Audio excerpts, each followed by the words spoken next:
Ça, c'est de la belle bête.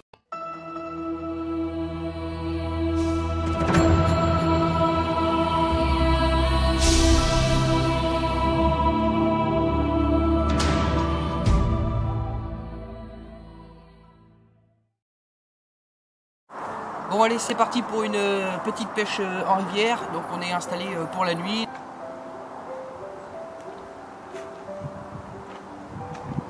On croise les doigts.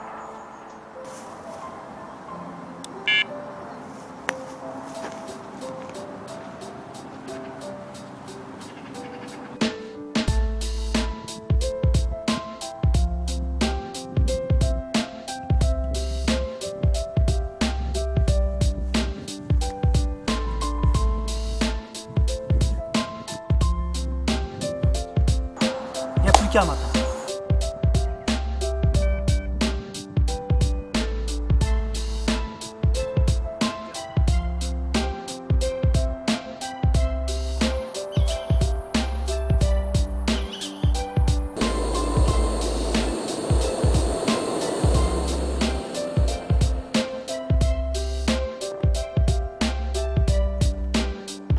Plus haut là-bas, il y a des pêcheurs qui se sont installés.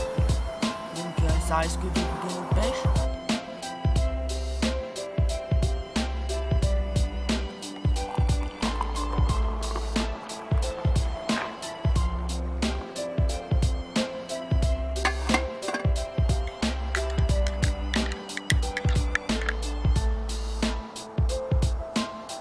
Ça risque d'être un tout petit peu plus compliqué.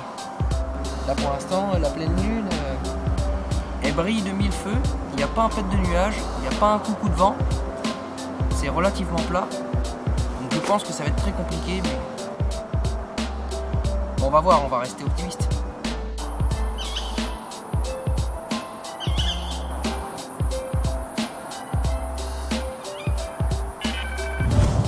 Bon, puis faudra dire qu'elle nous a laissé un petit souvenir avec le paquet de nœuds qu'elle nous a fait.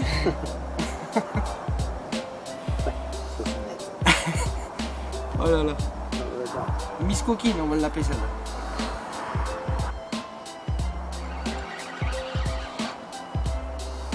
Ça run.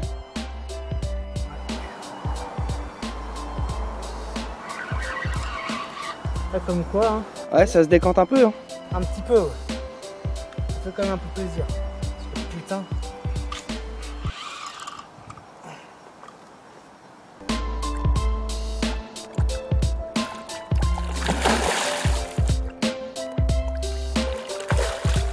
Yes, I. Yes.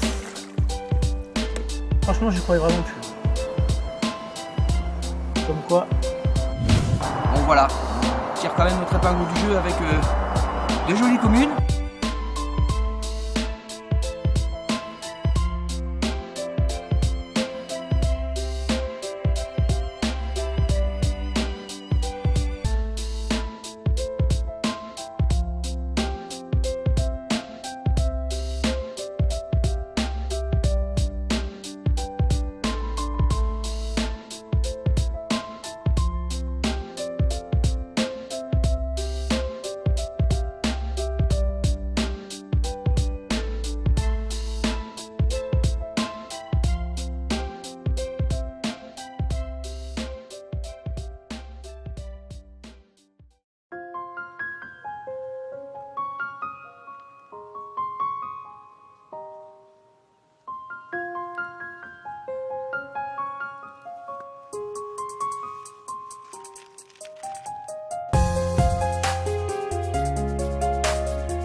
Bon allez, c'est parti pour une petite pêche.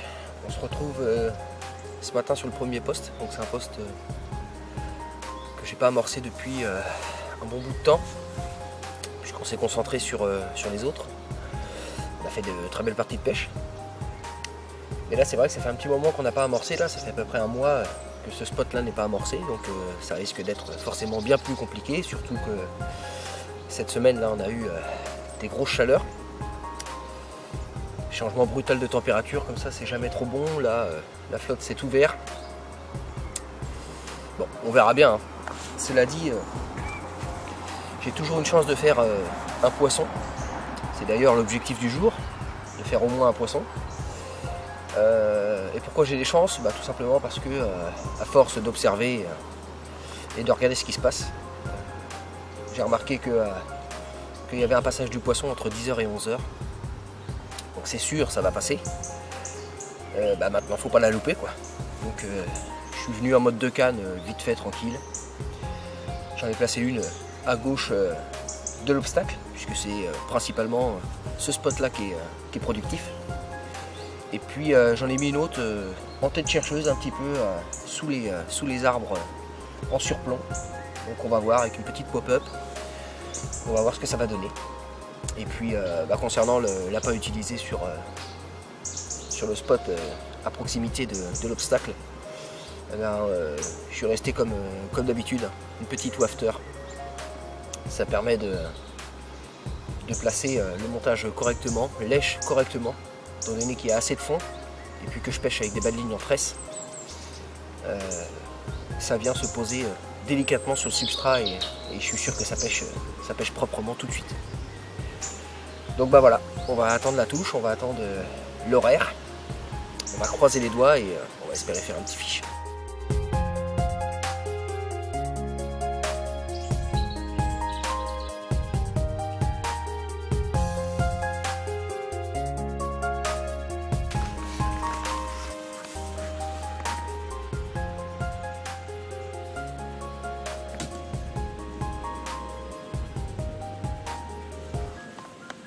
Café en attendant l'heure.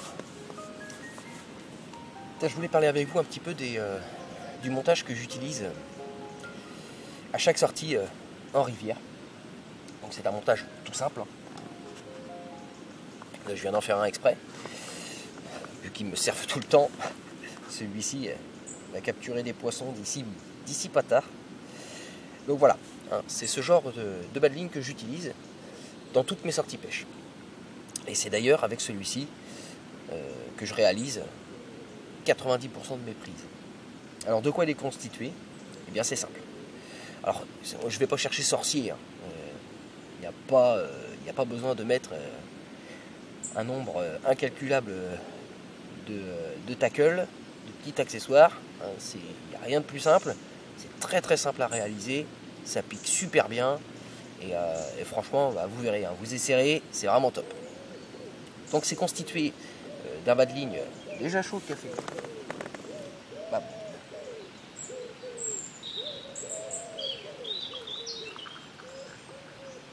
Hop. On va laisser refroidir un peu.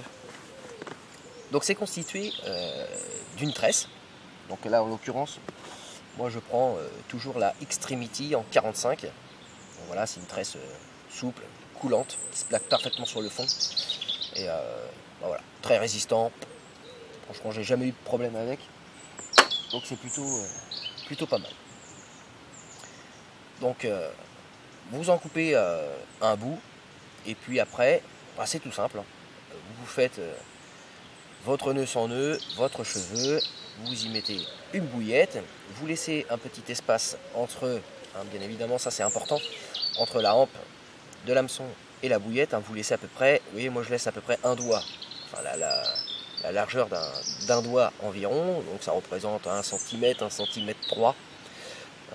Voilà. Pour pouvoir quand même avoir une bonne aspiration et que l'hameçon se pique bien dans la lèvre de la carpe.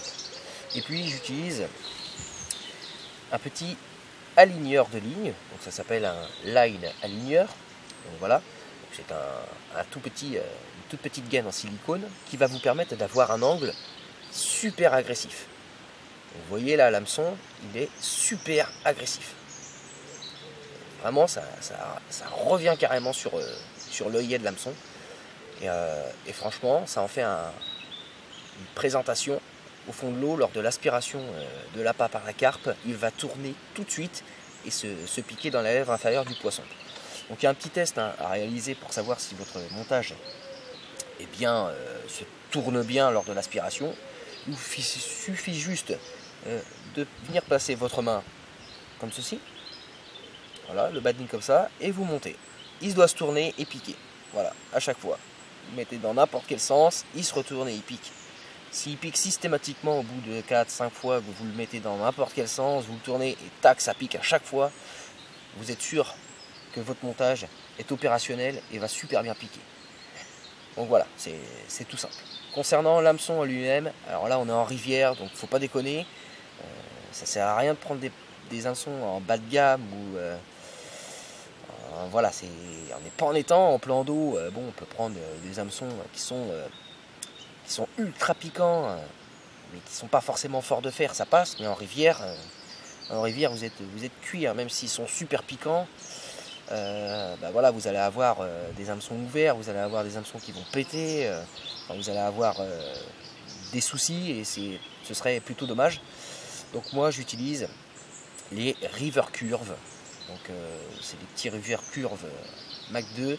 C'est vraiment ultra fort de fer. Franchement, vous allez voir, hein, quand vous allez ouvrir la petite boîte et que vous allez voir ce que c'est, vous allez vous dire purée, ouais, c'est fort, c'est vraiment très fort de fer, c'est super costaud, c'est incassable et ça pique du tonnerre. Donc voilà, c'est tout simple. Pas besoin de se prendre la tête, pas besoin de se tortiller à mettre des micro-émerillons, patati et le tralala.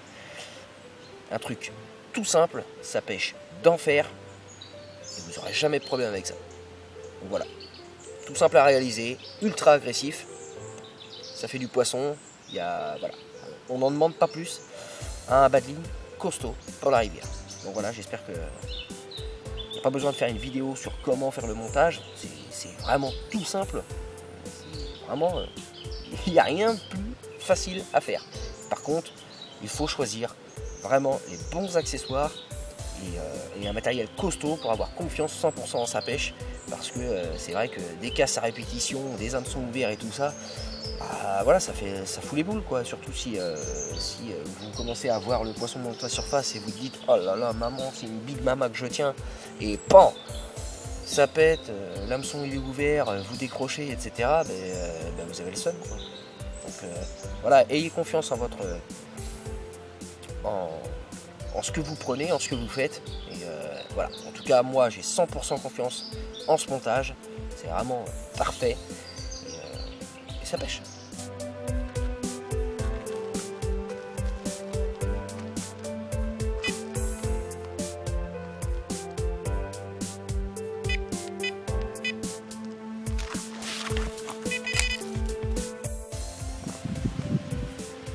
Oh. Bon c'est la faute à pas de chance, hein. Donc comme vous avez pu le voir, un petit départ sur la canne de droite, très timide, hein, une petite touche de retour. Et du coup c'était une brème. Donc voilà, je commence à ramener, je coupe la caméra parce que ça sert à rien de filmer une brème. Et 5 secondes après, big rush sur l'autre canne. La canne de gauche, comme je l'avais dit, hein, celle qui part. D'ailleurs j'ai pas regardé l'heure. 9h47, donc il était 9h40 on va dire.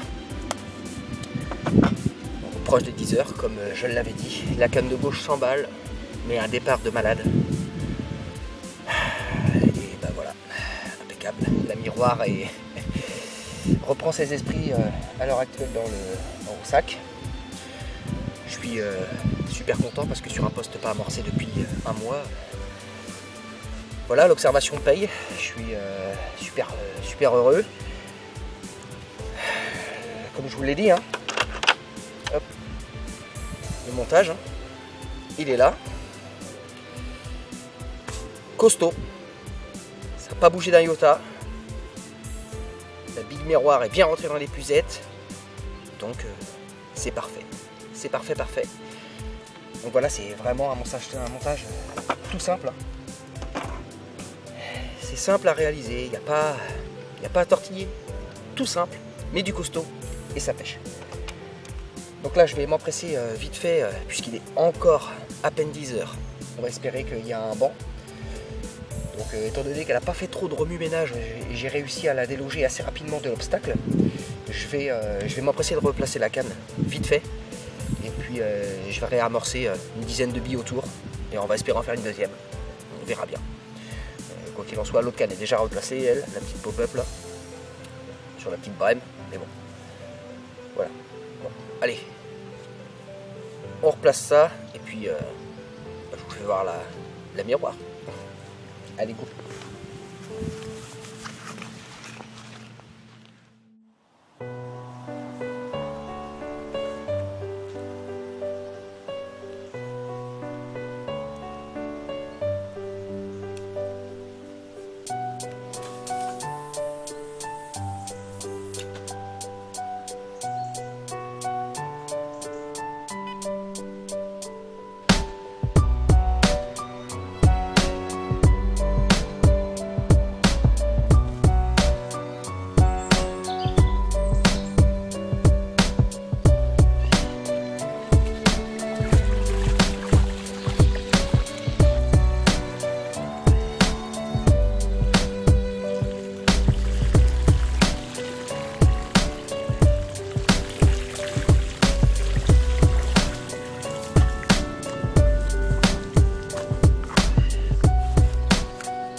Magnifique miroir